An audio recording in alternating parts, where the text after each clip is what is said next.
অভিমানে আছো তুমি পার্ট 2। মাঝরাতে ব্যস্তহীন রাস্তায় দৌড়াচ্ছি আমি। আমার পেছনে দৌড়াচ্ছে কিছু বাজে ছেলে। ভয়ে হাত পা ঠান্ডা হয়ে যাচ্ছে আমার। এখন কে বাঁচাবে আমায়? কিছুক্ষণ আগে মেলা থেকে ঘুরে বাড়ি ফিরছিলাম। বৃষ্টি তাদের বাড়ির রাস্তায় চলে আসায় সে চলে গেল। আমিও আনমনে হেঁটে যাচ্ছিলাম। এমন সময় কতগুলো বাজে ছেলেকে পেছনে আসতে দেখে ভয়ে ঘাবড়ে যাই আমি। ধীরে ধীরে স্পিড বাড়িয়ে পরক্ষণে দৌড়াতে শুরু করলাম আমি। আর ছেলেগুলো দৌড়াচ্ছে আমার পেছন পেছন। এতটা রাত হয়ে যাবে বুঝতেই পারিনি। বর্তমানে দৌড়াচ্ছে আমি। এদিকে গাড়ির উপরে বসে লাগাতার বিড়ি খেয়ে চলছে আদিত্য। তার পাশে তার বন্ধুরাও আছে। মাঝে মাঝে আদিত্য এমন করে মাঝরাতে ব্যস্তহীন রাস্তায় এসে বসে থাকে। কেন করে সেটা তার বন্ধুরাও জানে না। ভয়ে কখনো জিজ্ঞেসও করেনি। হাঁপাতে হাঁপাতে একটু দাঁড়িয়ে পড়লাম আমি। হঠাৎই সামনে আদিত্যকে দেখে নিমিষে ভয় গায়েব হয়ে গেল আমার। এমন একটা মুহূর্তে আদিত্যের সাথে দেখা হয়ে যাবে সেটা ভাবতে পারিনি। এমন সময় পিছনে এসে দাঁড়ানো ছেলেগুলোর সাথে সাথে দৌড়ে গিয়ে আদিত্যের সামনে গিয়ে দাঁড়ালাম আমি। তারপর হাঁপাতে হাঁপাতে বললাম, জানেমান এত রাতে এইভাবে তোমার সাথে দেখা হয়ে যাবে এটা ভাবতেই পারিনি। প্লিজ ওই গুন্ডাগুলোর হাত থেকে বাঁচাও আমায়। এদিকে আদিত্য এত রাতে একটা মেয়েলি কণ্ঠ শুনে অবাক হয়ে আরেকবার সিগারেটে টান দিয়ে মুখ থেকে ধোঁয়া উড়িয়ে সামনের দিকে তাকালো। আবার আরুষিকে দেখে কিছু বলল না সে। ওর পিছনে তাকে ছেলেগুলোর দিকে শুধু একবার তাকালো। তারপর ওর বন্ধুদের একটা ইশারা করতেই ওরা দ্রুত গতিতে আরুষির পেছনে ছেলেগুলো দিকে দৌড়ে গেল। আদিত্যের বন্ধুদের এভাবে দৌড়াতে দেখে বাজে ছেলেগুলো ভয়ে দৌড়ে পালালো।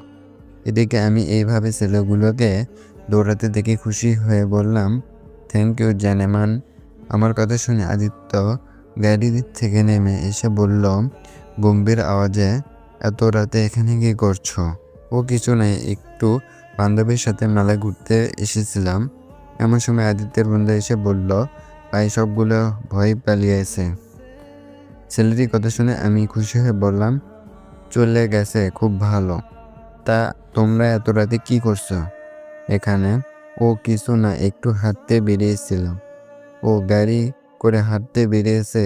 সাথে সাথে আদিত্য রেগে গিয়ে বলল, এত বকবক না করে বাড়ি যাও। এত প্রশ্ন কেন করো তোমরা? না মানে একটু জিজ্ঞেস করছিলাম। তারপর চুপ করে দাঁড়িয়ে পড়লাম আমি। আমাকে এইভাবে দাঁড়িয়ে থাকতে দেখে আদিত্য ধমক দিয়ে বলে উঠল, কি হলো, কথা কি কানে যাচ্ছে না? সাথে সাথে আমি নেকা কান্না করে দিয়ে বললাম, একা যাব না, আমি বাড়ি পৌঁছে দাও জানেমান। কি মাথা নষ্ট হয়ে গেছে তোমার? আমার মাথা ঠিকই আছে, তোমারটা গেছে। দেখছো একটু আগে কতগুলো বাজে ছেলে পিছু নিয়েছিল। কোথায় বলবে তোমায় পৌঁছে দেই আমি, তা না? আর সে কথা শুনে আদিত্য কিছু একটা ভেবে রাশেদকে বলল, রাশেদ তুই গিয়ে ওকে ওর বাড়ি পৌঁছে দিয়ে আন। ও কেন যাবে? তুমি যাবে জানেমন? আচ্ছা চলো জানেমন, আমরা একসাথে হেঁটে যাই বাড়ি। আমরা কথা শুনে আদিত্য চোখ গরম করে তাকালো আমার দিকে, কিন্তু পাত্তা দেই কি। হুট করে আদিত্যের হাত ধরে হাঁটা শুরু করলাম আমি। সাথে আদিত্যের বন্ধুরাও ছিল। কেউ কিছু বলল না। আদিত্য নীরবতায় হাঁটছিল আর আদিত্যের হাত ধরে বলছি, জানেমান আমরা বিয়ের পর এইভাবে রোজ রাতে ঘুরতে বের হব, ঠিক আছে? তারপর এত এত পিক তুলবো। তারপর সেগুলো অ্যালবাম তৈরি করে বাড়ির দেয়ালে সাজিয়ে রাখবো, ঠিক আছে? আমার মতো আমি বক বক করে চলছি আর আদিত্য তার মতো চুপ করে হেঁটে চলছে আর বিড়ি টেনে চলছে। হুট করে দাঁড়িয়ে পড়লাম আমি। তারপর আদিত্যের কাছ থেকে বিড়িটা হাতে নিয়ে মাটিতে ফেলে দিয়ে বললাম, আমি এত বক বক করছি আর তুমি আসো একটা ডোন্ট কেয়ার ভাব নিয়ে যাচ্ছ। হুট করে আদিত্য আমার হাত চেপে ধরে তার কাছে এনে গিয়ে বলল, তোমার সমস্যা কি বলো তো? সারাদিন শুধু বক বক করো আর তোমায় আমি বিয়ে করবো না একদম। উল্টা পাল্টা কথা বলবে না। বিয়ে করলে অন্য কাউকে করবো, তারপরও তোমায় করবো না। আদিত্যের কথা শুনে আমি রেগে বললাম, কি আমায় ছেড়ে অন্য মেয়েকে বিয়ে করলে তোমার খবর আছে? আর তোমার আমাকে বিয়ে করার দরকার নেই, বিয়ে আমি তোমায় করব। এই বলে হুট করে আদিত্যের পকেট থেকে তার ফোন বের করে ওড়াদের ছবি তোলা শুরু করে দিলাম আমি। কেন করলাম জানা নেই আমার, তবে ভালো লাগছিল। আদিত্য আমার কাছ থেকে রেগে বললাম, এসব কি করছো তুমি?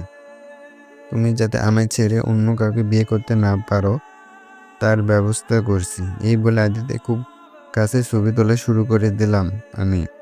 আমার কাছে আদিত্য বিরক্ত হয়ে তার ফোনটা নেওয়ার জন্য লাফালাফি করতে শুরু করলো, কিন্তু আমি দেব না। এক পর্যায়ে আরুষি আদিত্যের গালে কিস করে বসে আর তার হাতে মোবাইল ক্যামেরা অন থেকে ভুল ক্রমে ক্লিক হয়ে যায় আর ফটো উঠে যায়। হুট করে এমন কিছু হবে সেটা হয়তো আদিত্য আরুষিকেও বুঝতে পারেনি।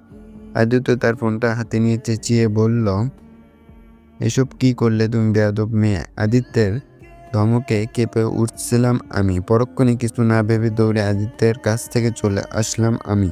জানি ওখানে থাকা মানেই বিপদ, একটু বেশি বাড়াবাড়ি হয়ে গেছে, কিন্তু ইচ্ছে করে কিছু করিনি কি।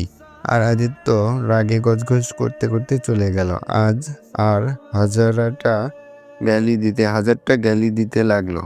আর সুখে বেশি বার বেড়ে গেছে মেয়েটা। বাড়ি এসে সোজা দৌড়ে রুমে গিয়ে দরজা বন্ধ করে দিয়ে জোরে জোরে শ্বাস ফেলতে লাগলাম আমি। পরক্ষণে মুচকে এসে আমি ঘুম। এভাবে কাটছিল আদিত্য আর আরুষির দিন। প্রতিদিন বিভিন্নভাবে আরুষি আদিত্যকে বিরক্ত করতো, নানাভাবে জ্বালাতন করতো, আর আদিত্য শুধু তাকে ইগনোর করতো আর অপমান করতো।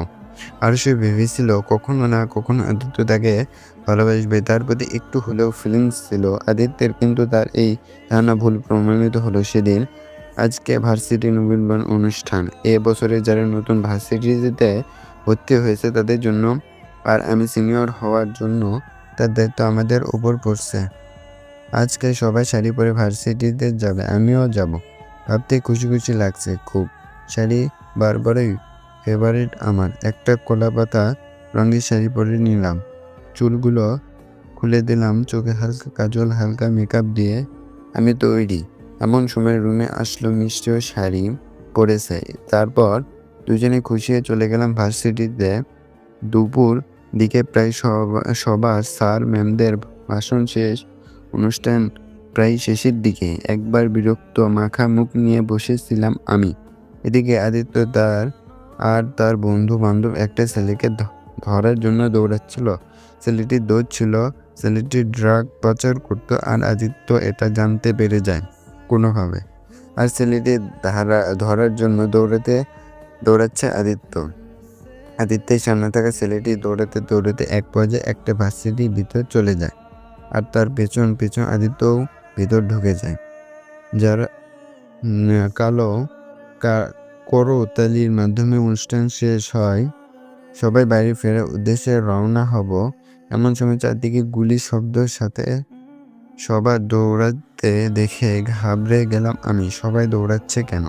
এমন সময় মিষ্টি বললাম, আরুষি তাড়াতাড়ি ছুটে আয়। ওর কথা মতো আমিও দৌড়াতে শুরু করলাম। এমন সময় কোথা থেকে একটা ছেলে আমার হাত ধরে টেনে নিয়ে মাথায় বন্দুক ঠেকিয়ে বলল, ওইখানে দাঁড়া, আদিত্য না হলে এই মেয়েটার মাথা গুলি করে উড়িয়ে দেব আমি। ছেলেটির কথায় আমিও তাকালাম আদিত্যের দিকে। ভয়ে কলিজা কেঁপে উঠল আমার। আবার কোথাও মন বলে উঠছিল আদিত্য বলবে আমি ছেড়ে দিতে, কিন্তু ছেলেটির এমন কাছে। আদিত্য হাসলো, হেসে বলল, তাই নাকি? তা দে না, ও আমার বউ না অন্য কিছু, যে তুই ওকে মেরে ফেললে আমি ভয় পাবো আর তোকে ছেড়ে দিব। এদিকে আদিত্য এমন কথা শুনে আমি হা হয়ে গেলাম। আমি মরে গেলেও কিছু যাই আসে না আদিত্যের। মুহূর্তের মধ্যে আদিত্যের প্রতি আমার সব ইচ্ছা স্বপ্ন ভেঙে চুরমার হয়ে গেল। সেদিনে আদিত্যের দেওয়া আঘাত আমি মেনে নিতে পারিনি। আমি মরে গেলেও যার আসে যায় না, সে আর যাই হোক কোনোদিনও আমায় ভালোবাসতে পারবে না। এদিকে আদিত্যের কথার তালে তালে আদিত্যের বন্ধুটা পিছন থেকে ছেলেটি ধরে ফেললো আর আমায় ছাড়িয়ে ছেলেটি ধরে চলে গেল। তারা ছেলেটি ছেড়ে দিতে মিষ্টি এসে ধরল আমায়। মুহূর্তের মধ্যে সব কালো অন্ধকারে ডুবে গেল। অতিরিক্ত ভয় আর আঘাত দুটো একসাথে মস্তিষ্কে কোণে এসে ধাক্কা মারলো আর আরুষি জ্ঞান হারালো। সেদিনের পর থেকে আরুষি আর আদিত্যকে জ্বালাতন করেনি, আর না কখনো ওর সামনে গেছে।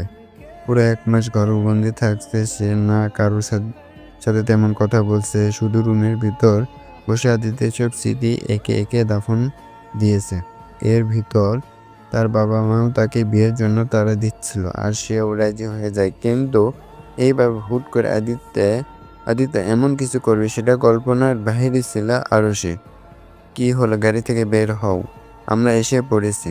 হঠাৎ আদিত্যের মুখে এমন কথা শুনে আরুষি তার কল্পনার জগৎ থেকে বেরিয়ে আসলো। মিটমিট চোখে বাইরে তাকিয়ে দেখলো ইয়া বড় একটা বাড়ি। আরুষি বের হলো না গাড়ি থেকে। আরুষির কাছ থেকে আদিত্য কোলে তুলে আদিত্য এমন কাজে আরুষি অবাক হয়ে তাকালো। কষ্ট হচ্ছে তার পুরনো কথাগুলো ভেবে। শুধু মস্তিষ্কের কোনো একটা কথাই বাজলো, তার কেন একটা করলো আদিত্য, কেন এমন করলো আদিত্য।